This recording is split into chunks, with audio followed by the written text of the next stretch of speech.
돌아오는 목요일 8월 15일은 우리나라가 일본으로부터 광복된 지 74주년이 되는 그러한 날입니다.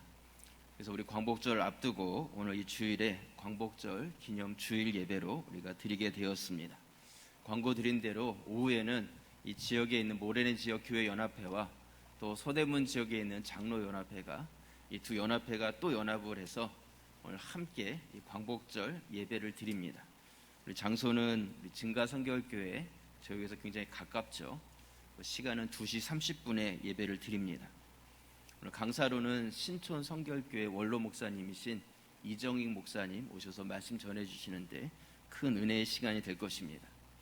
오후 예배가 없다 이렇게 생각하지 마시고 오후 예배가 오늘 증가성결교회에서 2시 30분에 있다 이렇게 아시고 예배를 안 드리셨던 분들도 오후 예배 때에는 꼭 오셔서 같이 동참하시고 많은 은혜 받으실 수 있는 그런 시간이 되시기를 바랍니다.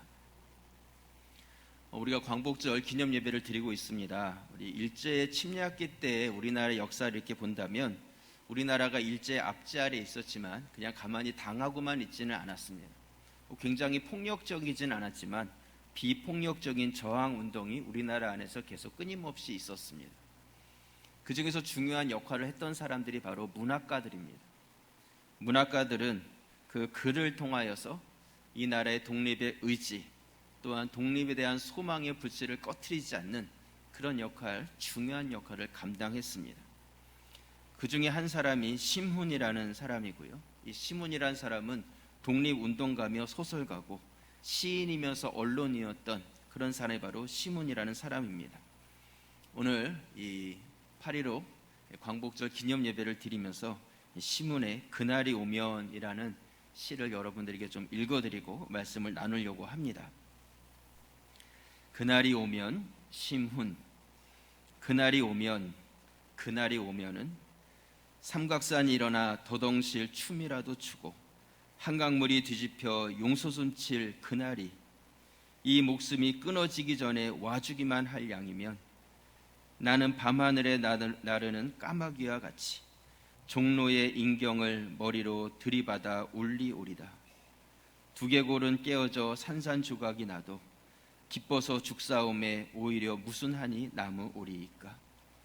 그날이 와서 오 그날이 와서 육조 앞 넓은 길을 울며 뛰며 뒹굴어도 그래도 넘치는 기쁨에 가슴이 미어질 듯하거든 드는 칼로 이 몸의 가죽이라도 벗겨서 커다란 북을 만들어 들쳐매고는 여러분의 행렬에 앞장을 서오리이다. 우렁찬 그 소리를 한 번이라도 듣기만 하면 그 자리에 거꾸러져도 눈을 감겠소이다. 참 감동적이지 않습니까? 이미 시인은 갔지만 남겼던 이 시가 우리의 마음을 울립니다. 이 심훈이라는 사람은 자신의 몸이 죽어 없어진다 할지라도 이 나라의 독립이 일어나기만 한다면 결코 아깝지 않다는 그런 간절함이 그 안에 있었습니다. 이런 사람들의 마음이 하나둘씩 모아져서 이 백성들의 마음이 하나가 되었을 때 이 나라 가운데 큰 독립이라는 일을 이뤄낼 수 있었습니다. 하나님의 일도 마찬가지입니다. 우리 하나님의 나라를 위해서 힘쓰는 자들인데 우리가 하나님의 나라를 위해서 나 자신을 하나둘씩 희생하고 헌신하기 시작하고 여러분들이 그 마음을 하나씩 하나씩 모아갈 때 하나님의 교회가 건강해지고 하나님의 나라가 굳게 설 것을 믿습니다. 요즘 한국과 일본과의 관계가 좋지 않습니다. 경제 전쟁이다 이런 말을 하고 있습니다. 일본은 수출 제한을 하고 있고 한국 정부와 기업인들은 긴장을 하고 있습니다. 오늘 신문에 보니까 이런 기사가 났습니다. 우리나라가 일본으로부터 74년 전에 해방을 하였지만 여전히 경제적으로는 해방되지 못했었다. 이번이 일본으로부터 진정한 해방을 할 기회다. 근데 그 말에 참 공감이 됐었습니다. 여러분 우리가 가만히 있다고 그냥 우리에게 해방이 주어진 것은 아닙니다. 우리가 무엇인가를 얻기 위해서는 의지적인 노력들이 필요합니다. 그래서 요즘 보이콧 재팬 이래서 일본 제품 사지 않기, 일본에 가지 않기, 혹시 가더라도 사오지 않기 이런 운동들을 하고 있는 것을 봅니다. 아간처럼 나 하나쯤이야 하는 태도가 아니라 나부터 하겠다는 그 한마음 한마음들이 모아지니까 굉장히 큰 힘을 만들어내고 있는 것을 보게 됩니다. 근데 꼭 뒤에서 아간 같은 사람들도 있는 것 같아요. 그래가지고 어떤 매장에 가면 안 좋은 사람으로 낙인이 찍히니까 인터넷으로 구매해서 택배로 물건을 받는다, 뭐 이런 사람도 나오더라고요. 근데 여러분, 그런 사람이 되어서는 안 됩니다. 우리 믿는 성도들이 이 한국과 또 한국 교회가 이전 시대적 상황 가운데서 좀 더 행함이 있는 믿음, 그래서 이 세상 가운데서 우리의 믿음을 보일 수 있는 그런 기회들을 여러분들이 가질 수 있기를 부탁을 드립니다. 그래서 국가적인 위기 상황 가운데 있다, 이를 말을 하는데, 우리 한국 교회가 이번 기회가 좀 한국 나라 안에서의 신뢰를 회복할 수 있는 그런 기회 시간으로 만들어 가실 수 있기를 바랍니다. 오늘 읽었던 이 말씀은요, 우리가 잘 아는 야고보서의 말씀입니다. 야고보서는 다른 성경에 비해서 가벼운 서신으로 그렇게 알려져 있습니다. 왜 그러냐면 믿음보다는 행함을 강조하고 있는 그러한 책이기 때문입니다. 종교개혁자인 마틴 루터는 야고보서를 지푸라기 서신이다, 이렇게 표현을 했습니다. 그만큼 가볍고 가치가 없는, 또 그 내용이 빈약한 책으로 여겼던 것이죠. 하지만 우리가 한 가지 생각해야 될 것은, 그만큼 빈약하고 가치 없는 책이라면 왜 그 책이 성경 안에 들어있을까? 하나님께서는 왜 그러한 책을 하나님의 성경 안에 넣게 하셨을까? 우리는 그러한 질문을 해보아야 합니다. 하나님의 말씀이 성경 안에 가치가 없고 빼버려도 괜찮고 넣어도 상관없는 그런 말씀이 굳이 들어있어야 될 이유가 있겠는가? 여러분, 하나님의 말씀 안에는 빼버려도 괜찮은 그런 말씀은 존재하지 않습니다. 요즘같이 믿음만 있으면 어떤 잘못도 다 용서받는다는, 그래서 함부로 살아가는 그리스도인들이 너무나 많은 이런 시대 가운데 오히려 이 야고보서 말씀이 너무나 중요한 의미로 다가오는 그런 시대를 우리가 살아가고 있는 것입니다. 여러분, 공든탑이 왜 무너지겠습니까? 탑이 무너지는 것은 균형을 잃어버렸기 때문에 무너지는 것입니다. 많은 존경받는 사람들이 무너져 내리는 것을 봅니다. 왜 그 사람들이 넘어지고 쓰러지겠습니까? 균형을 잃어버렸기 때문에 쓰러지는 것입니다. 개인도 가정도 교회도 국가도 자꾸 흔들리는 이유는 무엇이냐면 균형을 잃어버렸기 때문에 흔들리는 것입니다. 말도 한쪽 말만 듣고 치우치면 균형을 잃어버리기 때문에 실수를 하게 되어 있습니다. 여러분, 우리가 균형을 지켜가는 것은요, 나 개인을 지키는 것이고 또 공동체를 지키는 것입니다. 그런 의미에서 이 성경 안의 야고보서 말씀은 너무나 중요한 역할을 하고 있습니다. 왜냐하면 우리의 신앙 가운데 아주 중요한 균형을 맞춰주고 있는 그러한 소중한 책이기 때문입니다. 제가 요 근래 주일 말씀 전할 때마다 기독교의 신앙과 본질에 대해서, 복음에 대해서, 하나님에 대해서, 예수 그리스도에 대한 그런 말씀들을 나누고 있습니다. 그렇게 나눠가다 보니까 믿음이 전부입니다. 믿음만 가지면 됩니다. 하나님께 돌이키기만 하면 다 용서받습니다. 하나님께서 우리를 용서하시고 우리의 죄를 기억하지 아니하십니다. 이런 말씀들을 계속 강조해서 전하고 있습니다. 아마 여러분들 안에 어떤 죄책감이나 이런 것들 가지셨던 분들 속에 많은 자유함들을 가지지 않으셨을까, 그런 생각을 갖습니다. 하지만 우리가 그렇게 이 세상 가운데 이제는 내가 그냥 함부로 살아도, 내 마음대로 살아도 괜찮다는 그러한 자칫 잘못하는 그런 생각 가운데 오늘 야고보서 말씀은 중요한 균형을 우리에게 잡아주고 있습니다. 오늘 야고보서 2장 22절 말씀에 보시면요, 이 말씀을 함께 읽겠습니다. 내가 보거니와 믿음이 그의 행함과 함께 일하고 행함으로 믿음이 온전하게 되었느니라. 아멘. 믿음이 행함과 함께 일하고 행함이 믿음을 온전하게 했다, 이렇게 말씀하고 있습니다. 결국 이 말씀은 무엇을 의미하냐면 믿음과 행함을 분리해서 보지 말라는 것입니다. 믿음과 행함은 하나로 연결되어 있는 것이고 이 두 가지가 균형을 이뤄야지 건강한 성도, 건강한 교회가 되어지는 것이다, 이렇게 말씀하고 있는 것이죠. 오늘 우리가 8.15 광복절 기념 예배를 드리고 있습니다. 74년 그 이전에 믿음 생활을 했던 그 신앙인들의 신앙이 어떠했을지 한번 생각해 보시길 바랍니다.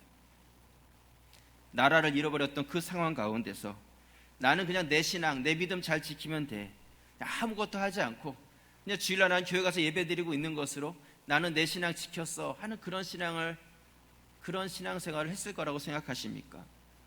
저는 그렇게 생각하지 않습니다. 많은 크리스찬들이 그 당시에 일제로부터 핍박을 당했고 또한 어떠한 교회들은 순교지가 될 정도로 집단적인 학살의 사건들이 있었습니다. 왜 그랬겠습니까? 그 일제 항거에서 믿는 자들이 그냥 나는 믿음 생활만 그것이 아니라 무엇인가 그들이 하나님 앞에서 이 땅 가운데서 해야 될 자신의 역할을 감당해 가므로 때로는 그것이 어려움과 핍박의 일이 있었다 할지라도 그 가운데 행함의 일들이 분명 있었다는 것입니다.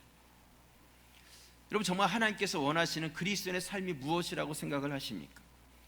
만약 내 믿음을 지켰고 나는 신앙생활을 하고 있어, 세상에서는 전혀 능력도 없고 아무런 행함도 없이 그냥 주일날 교회만 나와 있는 그런 것이 우리 신앙생활이라면, 우리가 예수를 믿는 그 순간에 하나님께서는 절처럼 우리들을 산속으로 들여보내서 거기서 그냥 공동체를 이루고 우리의 신앙생활을 하도록 그렇게 하셨을 것입니다.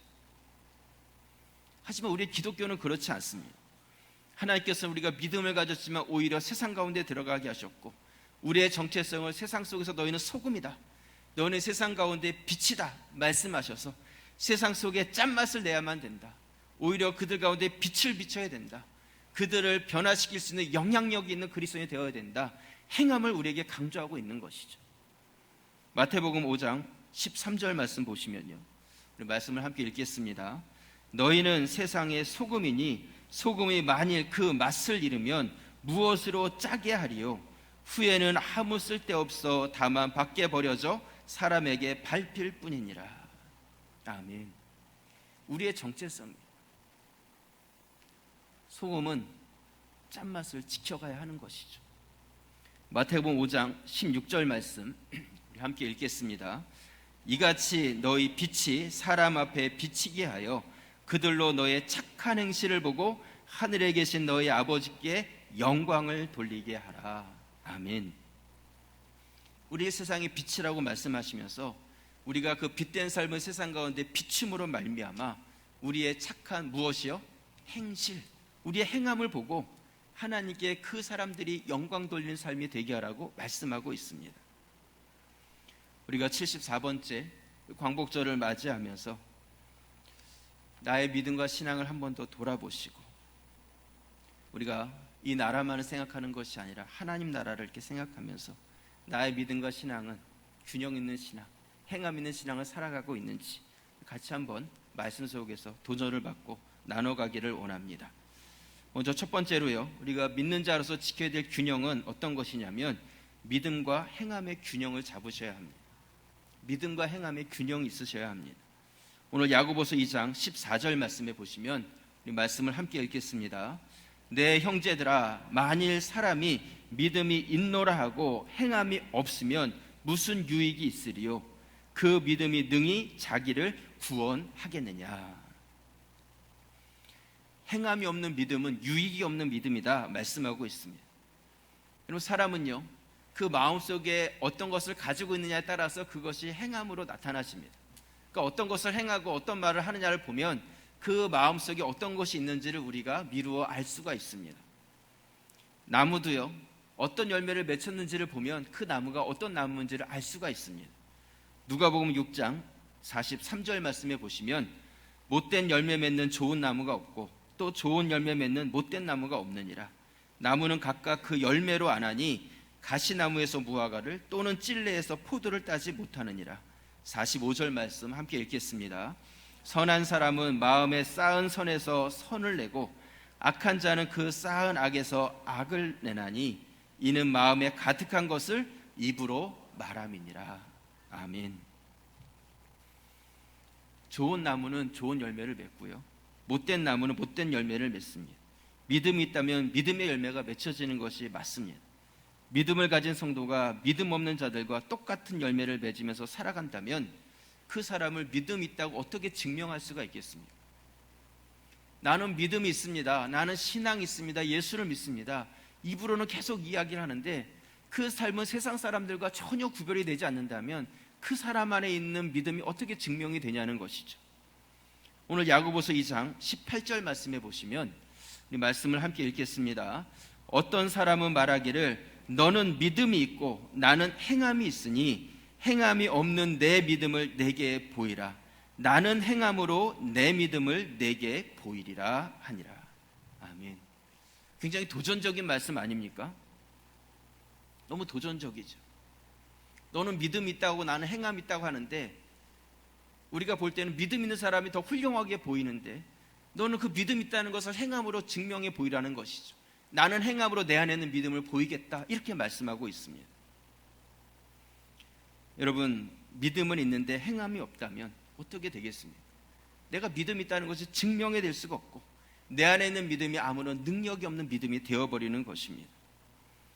그래서 믿음은 있지만 행함이 없을 때 야고보 사도는 뭐라고 평가를 하냐면, 오늘 야고보서 2장 17절 말씀 함께 읽겠습니다. 이와 같이 행함이 없는 믿음은 그 자체가 죽은 것이라. 아멘. 믿음은 있지만 죽은 믿음이라는 것입니다. 사람은 두 종류로 나눈다면 산 사람과 죽은 사람으로 나눌 수 있습니다. 살았다는 것과 죽었다는 것을 어떻게 구분하겠습니까? 몸에 있는 기능과 모든 장기의 모든 것들이 그 역할을 하게 됐을 때 그 사람은 살아있다 말을 합니다. 하지만 아무리 건강해 보이고 또 외형적으로 멋있는 사람이라 할지라도 몸의 모든 기능이 멈춰지면 그 사람은 죽은 사람이 되는 것입니다. 죽은 사람은요, 어떠한 힘도 어떠한 능력도 어떤 것도 발휘할 수가 없습니다. 행함이 없는 믿음을 가진 자는 죽은 믿음이다 말씀하고 있습니다. 무엇이냐면 아무런 힘도 어떤 능력도 발휘할 수 없는, 걸어는 다니지만 시체와 같은 그러한 신앙의 삶을 살아가는 것이라고 말씀하고 있습니다. 여러분, 우리 신앙에는요, 균형이 잡혀야 합니다. 특히 현 시대는 믿음을 가졌다는 자들이 오히려 신뢰를 잃어버린 시대를 우리가 살아가고 있습니다. 세상 사람들은 믿는 자다, 그리스도인이다 이렇게 말을 하며 신뢰해 주는 것이 아니라 오히려 더 색안경을 끼고 이상한 사람으로 쳐다보고 있습니다. 오히려 경계를 하고 믿지 못할 사람으로 여기고 있습니다. 여러분, 오늘날 믿는 자들이, 오늘날 이 한국 교회가 회복해야 될 것은 그냥 믿음으로 산다는 로마서 말씀보다는 오히려 행함을 강조하고 있는 이 야고보서 말씀이 절대적으로 더 필요한 시대를 우리는 살아가고 있습니다. 여러분, 이 말씀이 지금 우리 교회 가운데, 한국 교회 가운데 정말 필요한 말씀이 되었습니다. 이 교회가 다시 살아나고 또 우리 한국 교회와 성도들이 다시 회복될 수 있는 것은 이 로마서에 있는 그 믿음으로 살자의 말씀이 아니라, 이미 우리는 믿음을 가졌다고 말하지만 행함을 잃어버려서 믿음은 가졌지만 죽은 믿음을 가진 자들이 다시 살아날 수 있는 이 야고보서 말씀이 우리 가운데 정말로 필요한 시대를 우리가 살아가고 있다는 것입니다. 여러분, 행함으로 구원받는 것은 아니지만 구원받은 은혜와 감격적인 삶이 우리 가운데 나타나지고 있습니까? 오늘 야고보서 2장 15절 말씀에 보시면, 만일 형제나 자매가 헐벗고 일용할 양식이 없는데, 16절 말씀 함께 읽겠습니다. 너희 중에 누구든지 그에게 이르되 평안히 가라, 덥게 하라, 배부르게 하라 하며 그 몸에 쓸 것을 주지 아니하면 무슨 유익이 있으리요. 아멘. 믿음은 있는데 행함이 없어요. 아무런 행함이 없이 말만 하는 거, 그게 기독교가 아니라는 것입니다. 말은 너무 잘하지 않습니까? 말은 너무너무 잘하는데 행함은 전혀 뒷받침되지 않는다면 그것이 어떤 능력이 있겠습니까?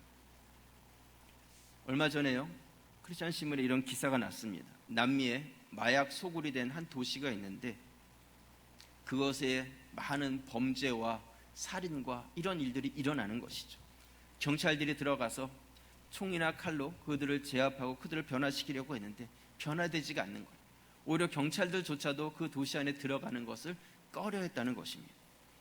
근데 그런 곳에 기독교 선교단체가 들어가서 그곳에서 총이나 칼이 아니라 그들에게 먹을 것을 제공하고 복음을 전하면서 그들을 변화시키고 또한 이 마약에 빠져있는 자들을 교화시키는 그런 일을 하기 시작했습니다. 그러자 그 지역에 있는 한 사람 한 사람들이, 총이나 칼로 변화되지 않았던 사람들, 끌어가고 붙잡아서 가두어서 변화되지 않았던 사람들이 변화되기 시작했고 400여 명의 사람들이 복음을 받아들이고 마약을 끊고 변화된 사람으로 그렇게 되었다는 것입니다. 신문 기사 이렇게 났어요. 근데 저는 그 기사를 이렇게 보고 그 밑에 이렇게 댓글이 달리는 것을 이렇게 보는데 댓글 중에 이런 댓글이 달렸습니다. 뭐라고 나왔냐면, 그래, 이것이 기독교지. 그냥 한마디였어요. 그래, 이게 기독교지. 근데 그게 제 마음속을 너무 때리는 거예요. 이것이 세상 사람들이 우리 교회에게, 우리 믿는 자들에게 정말 바라고 있었던, 믿는 자들에 대해서는 욕을 하고 그 사람들에 대해서는 신뢰하지 못하지만 그들은 이 기독교에 대한 신뢰감들을 가지고 있었던 것이죠. 여러분, 복음에는 생명이 있습니다. 믿음을 가졌는데 행함이 있을 때 그것이 생명이 있고 영향력이 있어서 변화시킬 수 있는 힘이 나타나게 되는 것이죠. 여러분들은 신앙의 균형을 잡고 계십니까? 여러분들의 삶을 볼 때 세상 사람들이 맞아, 저게 그리스도인이지, 맞아, 믿는 자는 저렇게 살아가야 되지, 여러분들이 그러한 세상 사람들로부터의 인정함들이 우리 가운데 있냐는 것입니다. 오늘 이 야고보서 말씀을 통해서 우리가 74년 전 이 땅을 살아갔던 우리 믿음의 선배들, 이 땅과 이 민족을 위해서 헌신했던 그들의 삶을 우리가 다시 한번 묵상하고, 나에게도 또 그러한 헌신과 희생의 모습들이 있는지 한 번 더 비춰보시면서 내가 세상 가운데 인정받을 수 있는 생명력 있는 균형 잡힌 믿음을 지켜가실 수 있기를 주님의 이름으로 부탁을 드립니다. 두 번째로요, 우리 믿는 자가 지켜야 될 균형은 영혼과 육신의 균형을 잡으셔야 됩니다. 믿음과 행함의 균형을 첫 번째로 잡으셔야 되고, 두 번째는 영혼과 육신의 균형을 잡으셔야 됩니다. 오늘 야고보서 2장 마지막 절 26절 말씀 보시면요, 우리 말씀을 함께 읽겠습니다. 영혼 없는 몸이 죽은 것 같이 행함이 없는 믿음은 죽은 것이니라. 아멘. 몸이 있는데 몸에서 영혼이 떠났어요. 영혼 없는 몸은 뭐예요? 죽었다는 것이죠. 그런 것처럼 믿음은 있는데 행함이 없어요. 그러면 죽은 믿음이다, 이렇게 말씀하고 있습니다. 그러면서 이 야고보서는 우리에게 두 사람의 믿음을 샘플로 보여주고 있는데, 첫 번째는 아브라함이라는 사람이고 두 번째는 라합이라는 여인입니다. 아브라함은 하나님의 부름을 받고 믿음을 가졌지만 그가 믿음 가졌다는 것을 증명할 수 없을 때 아들 이삭을 하나님께 드림으로 인하여서 그 행함으로 인하여서 그에게 믿음 있음이 증명이 되었다 말씀합니다. 또 여리고성의 기생 라합은 목숨이 위험한 것을 알면서도 이스라엘의 정탐꾼을 숨겨주고 평안히 갈 수 있도록 도와주므로 그가 하나님을 믿는 자라는 것이 증명되었다고 말씀하고 있습니다. 그들 안에 믿음은 있었지만 행함을 통해서 그 믿음이 증명되어진 것이죠. 그렇다면 이 아브라함과 그리고 이 라합이 가졌던 그들의 어떤 공통적인 것이 무엇이겠습니까? 아브라함과 라합의 공통적인 것, 저는 그것이 바로 육체의 것보다 영적인 것을 소중하게 여기는 마음이었다, 이렇게 생각합니다. 아브라함은 육체의 생명보다도 그 육체의 생명을 멸한다 할지라도 영원히 살게 하실 그 하나님을 바라보았기 때문에 아들을 드릴 수 있는 믿음을 보였던 것이죠. 라합은 자신이 여리고 사람이었고 이방인이었지만 내가 그런 이방인으로 사는 것이 아니라, 육체적 혈통이 중요한 것이 아니라 영적으로 하나님 백성 되는 것을 더 소중하게 여겨서 그가 자기 민족을 오히려 배반하고 하나님의 사람을 도울 수 있었다는 것입니다. 여러분은 육체의 것과 영혼의 것, 어떤 균형을 맞추고 계십니까? 하나님께서 사람을 창조하실 때 흙을 빚어서 인간의 몸을 만드셨고 그 코에 생기를 불어넣으셔서 하나님의 형상을 닮은 영적인 존재가 되게 하셨어요. 그래서 이 흙덩이였던 육과 하나님의 생기를 받은 영이 하나로 합쳐져서 한 인간이 되었습니다. 근데 이 영혼이 떠나버리면 이 사람은 죽은 사람이 되는 거예요. 창세기 2장 7절 말씀 우리 함께 읽겠습니다. 여호와 하나님이 땅의 흙으로 사람을 지으시고 생기를 그 코에 불어 넣으시니 사람이 생명이 되니라. 아멘. 사람은요, 몸과 영혼으로 되어 있습니다. 여러분 다 그렇게 되어 있으세요. 그렇기 때문에 우리는 육체적인 것만이 아니라 영적인 것, 이 두 가지의 마음을 둘 때 온전해질 수 있습니다. 육체의 것에 치중해서 살아가면 그거는 반쪽짜리 인생이 아니라 죽은 인생이 되는 것입니다. 반쪽짜리 인생은 균형을 잃고 쓰러질 수밖에 없잖아요. 바로 우리가 바로 그러한 인생이라는 것이죠. 무너질 수밖에 없습니다. 오늘날 이 시대를 보면요, 육적인 것에 마음과 생각과 시간과 물질과 모든 것을 빼앗겨서 살아가는 그런 시대를 살고 있습니다. 남들보다 더 좋은 것을 먹어야 되고 더 좋은 것을 입어야 되고 더 좋은 차를 타야 하고 더 좋은 집에 살아야 되고 그래야지만 성공한 사람이 되어버리는 그런 시대에 우리가 살고 있습니다. 여러분들은 어떠십니까? 여러분, 이것이 바로 우리가 균형을 잃어버린 것입니다. 하나님 나라는 먹고 마시는 것이 아니라고 말씀하고 있고, 의와 평강과 성령 안에서 희락이라고 우리에게 말씀하고 있는데, 육체적인 것이 필요 없다는 것이 아니라 이 육적인 것과 영적인 것이 균형을 잃어버린 그런 크리스찬이 이 땅 가운데 너무나 많다는 것이죠. 광복절입니다. 74년 전에 먹고 마시지 못해서 어려운 가운데 있지만 그럼에도 불구하고 나라와 민족을 위해서 희생했던 많은 분들을 다시 한번 생각해 보시기 바랍니다. 여러분들은 지금은 먹고 마시는 것에 대한 염려함이 없는데 오히려 이 행함에 대해서, 또한 우리 영적인 것에 대해서 우리가 너무나 균형을 잃고 살아가고 있는 나의 모습은 아닙니까? 여러분들은 하나님의 나라를 위해서 어떤 헌신과 어떤 희생을 각오하고 계십니까? 내가 하나님을 위해서 무엇을 행하기는 원치 않고 하나님께서 나에게 무엇인가를 해주기만을, 나의 육체적인 것에 무엇인가를 더해주기만을 바라서 이 자리에 나와 계시는 것은 아니십니까? 믿음과 행함, 영혼과 육신, 어느 것이 더 중요하다는 말씀을 드리는 것이 아닙니다. 내 안에 나도 모르게 치우쳐서 균형을 잃고 불안하게 살아가고 있는 나의 모습이 있다면 오늘 이 말씀이 여러분들에게 좋은 기준이 돼서 다시 한번 균형을 바로잡을 수 있는 그런 영적 지혜가 있기를 주님의 이름으로 축원합니다. 기도드리겠습니다.